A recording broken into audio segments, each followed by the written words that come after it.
नमस्कार दोस्तों, सबसे पहले आपको लोहड़ी और मकर संक्रांति की हार्दिक शुभकामनाएं। दोस्तों, आज का त्यौहार आपके लिए, आपके परिवार के लिए बहुत ही शुभ हो और आपकी जो भी कामनाएं हैं, जो भी आपकी जो इच्छाएं हैं, वो भगवान पूरी करे। दोस्तों, आज की इस वीडियो में मैं बात करूंगा मकर संक्रांति के वैज्ञानिक तथ्यों की, और मकर संक्रांति का त्यौहार हम क्यों मनाते हैं, मकर संक्रांति के त्यौहार के पीछे स्वास्थ्य से जुड़े हुए क्या गूढ़ रहस्य हैं, उनकी बात करूंगा। तो वीडियो के लास्ट तक बने रहिएगा।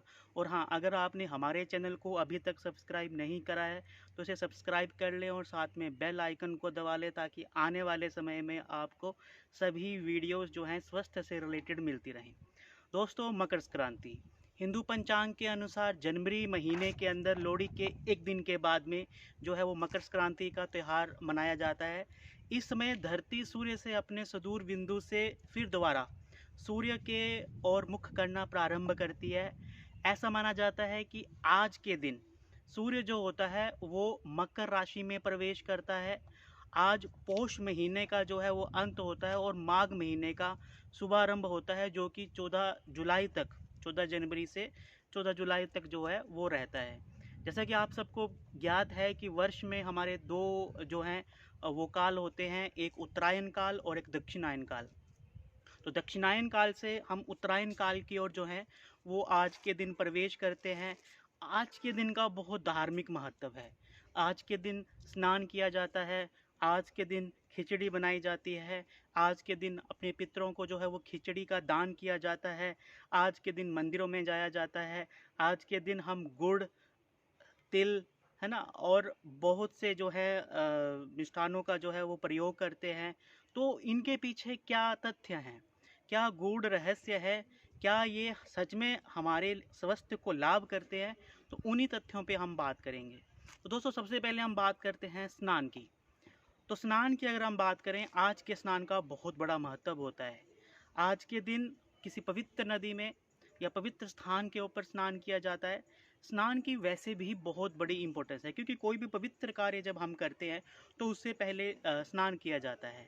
स्नान के क्या फ़ायदे होते हैं? स्नान हमारे शरीर के टेम्परेचर को मेंटेन करता है।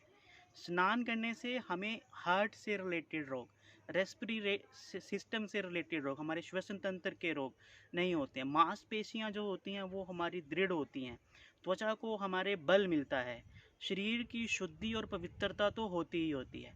और नेशनल सेंटर ऑफ बायोलॉजिकल जो इंफॉर्मेशन के का एक सेंटर है, उसके अनुसार स्नान से शारीरिक और मानसिक बल मिलता है। तो कोई भी हमारी हिंदू संस्कृति के अंदर या देश में किसी भी संस्कृति के अंदर जो है वो किसी भी शुभ कार्य को करने से पहले हम स्नान करते हैं। तो स्नान का अपना एक महत्व है। स्नान के बाद में जो है वो हम खिचड़ी का सेवन करते हैं, और सभी घरों के अंदर जो है पूरे भारतवर्ष में जो है वो आज के दिन खिचड़ी बनाई जाती है। खिचड़ी के पीछे जो है क्या गूढ़ रहस्य हैं, उसके बारे में जानते हैं। खिचड़ी के अंदर हम चावल डालते हैं, खिचड़ी के अंदर जो है वो हम उड़द की दाल डाली जाती है, खिचड़ी के अंदर राजमा डाले जाते हैं, और उस पकी हुई खिचड़ी का जो है वो हम घी के साथ सेवन करते हैं। क्या क्या रहस्य हैं और स्वास्थ्य के लिए उनका क्या लाभ है, उनकी हम बात करेंगे।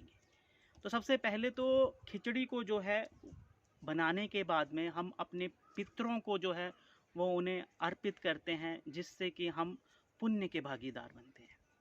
दूसरा, वो जो खिचड़ी हम छत पे डालते हैं तो वो जितने भी हमारे पक्षी होते हैं, कौवे, पक्षी, चिड़ियाँ, उनका सेवन करती हैं, तो उससे भी हमें कहीं ना कहीं पुण्य प्राप्त होता है। अब बात करते हैं खिचड़ी की। हमारे आयुर्वेद के अंदर खिचड़ी को शुरू से ही लघु और सुपाच्य कहा गया है।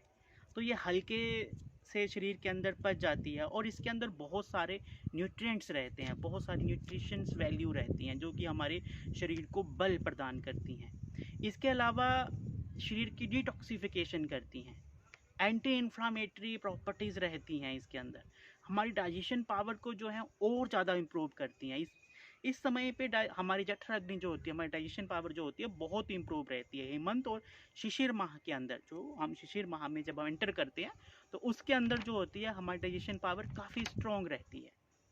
तो इस टाइम पे हमारी डाइजेशन पावर भी जो होती है वो स्ट्रॉन्ग होती है। इसके अलावा इसके अंदर जो है हम उड़द की दाल डालते हैं। तो उड़द की दाल जो डालते हैं, तो उड़द की दाल सेवन करने से हमारे हार्ट को जो है वो बहुत ज़्यादा स्ट्रेंथ मिलती है। मेरी जो प्रेग्नेंट जो लेडीज़ हैं, मेरी माताएं बहनें हैं जो प्रेग्नेंट लेडीज़ हैं, उनके लिए उड़द की दाल बहुत ही अच्छी मानी गई है।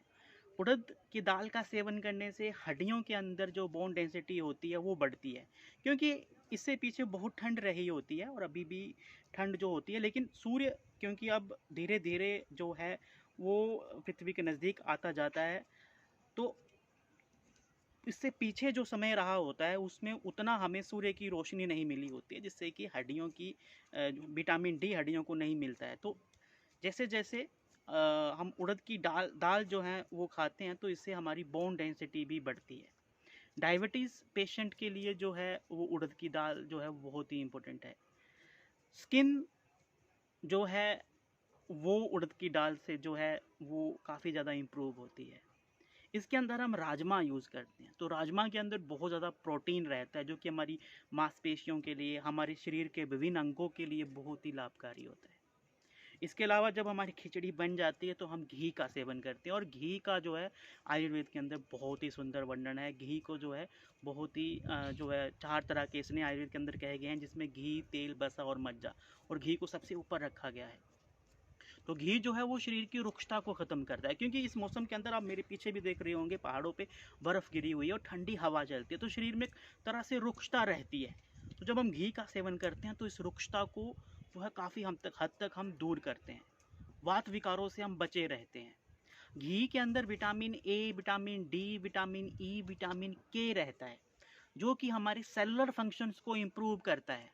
घी हमें फ्री रेडिकल से जो है वो बचाता है, प्रिवेंट करता है, जिससे कि हमें हमारी हार्ट की एक्टिविटी इंप्रूव होती है, हम कैंसर जैसे रोगों से जो है वो बचे रहते हैं। घी हमारी डाइजेशन पावर को इम्प्रूव करता है, घी हमारे इम्यून सिस्टम को बूस्टअप करता है। इसके बाद में हम जो है वो तिल का सेवन करते हैं। तिल जो होता है वो एक बहुत ही अच्छा सोर्स है फाइबर का। तो गुड़, तिल, इन सब का सेवन करते हैं। तो तिल जो होता है इसके अंदर बहुत ज़्यादा मात्रा में फाइबर रहता है। आयुर्वेद के अंदर तिल को जो है वो सर्वश्रेष्ठ माना गया है। तो तिल के अंदर क्योंकि ये वातग्न होता है, वात विकारों से हमें रक्षा करता है। जैसे मैंने पहले ही बताया कि इस टाइम पे बर्फ़ गिरी होती है, ठंड बहुत ज़्यादा होती है, ठंडी हवा चल रही होती है, तो शरीर में रुक्षता आ जाती है, जिससे कि विभिन्न तरह के जॉइंट्स पेन, ये सब दिक्कतें होती हैं। तो जब हम तिल का सेवन करते हैं इसी माध्यम से, मतलब तिल खा के, तिल की गच्चक खा के, तिल की रेवड़ी खा के, या तिल के विभिन्न मिष्ठान जो हम बनाते हैं, तो उससे हम इनडायरेक्टली अपने शरीर को वात से संबंधित रोगों से बचाते हैं। तिल खाने से बीपी मेंटेन होता है, बीपी जो है वो ठीक रहता है, कोलेस्ट्रॉल जो होता है वो हमारा ठीक रहता है, स्किन हमारी बहुत ही अच्छी रहती है, और कैंसर से संबंधित रोगों से हम बचे रहते हैं। आज के दिन हम गुड़ का भी सेवन करते हैं। तो गुड़ जो होता है वो सबसे अच्छा इम्यूनिटी को बूस्ट करने वाला है, हमारे इम्यून सिस्टम को बूस्ट अप करता है, हमारे रेस्पिरेटरी सिस्टम को बहुत ज़्यादा ताकत प्रदान करता है, जिससे हम कोल्ड फ्लू जैसे, क्योंकि ठंड रहती है तो कोल्ड फ्लू हमें होता ही रहता है, तो उससे हम बचे रहते हैं। हमारे बीपी को मेंटेन करता है, कॉन्स्टिपेशन से संबंधित प्रॉब्लम्स हमारी ठीक होती हैं, हमारे खून की शुद्धि करता है, तो ब्लड प्यूरीफायर है, एक तरह का एनर्जी बूस्टर है। जितनी भी बहनों को, माताओं को जो है वो मेंस्ट्रुअल पेन की प्रॉब्लम रहती है, उसके लिए गुड़ जो है वो बहुत ही रामबाण होता है। इसके सेवन से जो है वो हम काफ़ी हद तक मेंस्ट्रुअल प्रॉब्लम्स को, मेंस्ट्रुअल पेन की जो दिक्कतें होती हैं उसमें हमें लाभ देखने को मिलता है। अनीमिया जिन्हें रहता है, नहीं मतलब जिनके खून की कमी रहती है, उनके लिए गुड़ बहुत ही लाभकारी है। तो देखा हमने किस तरह से उड़द की दाल, राजमा, घी और खिचड़ी, इसका हम सेवन करते हैं। तिल किस तरह से हमारे लिए लाभकारी होता है, गुड़ किस किस तरह से हमारे लिए लाभकारी होता है। आज के दिन जो है वो हम सूर्य की पूजा करते हैं, क्योंकि सूर्य शुरू से ही हमारा जो है वो भगवान रहा है। सिर्फ मान्यता के अनुसार नहीं, अगर आप वैज्ञानिक तौर पे देखें तो जितने भी हम लोग हैं, जितने भी, चाहे हम पेड़ पौधे हैं या फसलें हैं, सब हैं, सबको फोटोसिंथेसिस यानी प्रकाश संश्लेषण की जो होती है वो ज़रूरत रहती है, पौधों को भी फोटोसिंथेसिस की ज़रूरत होती है, तभी वो ग्रो कर पाते हैं। तो सूर्य की जो रोशनी होती है वो अब बढ़ना शुरू हो जाती है, जिससे कि आने वाले वसंत महीने में सभी चीज़ों में जो होती है वो सभी पेड़ पौधों में नई जान आती है ना। सभी पेड़ पौधों जो हैं वो पुलकित हो जाते हैं, फल फसल ये सब बढ़ती चली जाती है। तो सूर्य की हम पूजा करते हैं, और इसके साथ में ही सूर्य ऊर्जा का स्रोत है। इसके साथ में ही जो सूर्य जो है वो हमें विटामिन डी प्रदान करता है, जिससे कि हमारी हड्डियों की शक्ति और ज़्यादा बढ़ती है। आज के ही दिन, बसंत पंचमी के दिन, आपने देखा होगा छतों पे पतंग उड़ाई जाती है।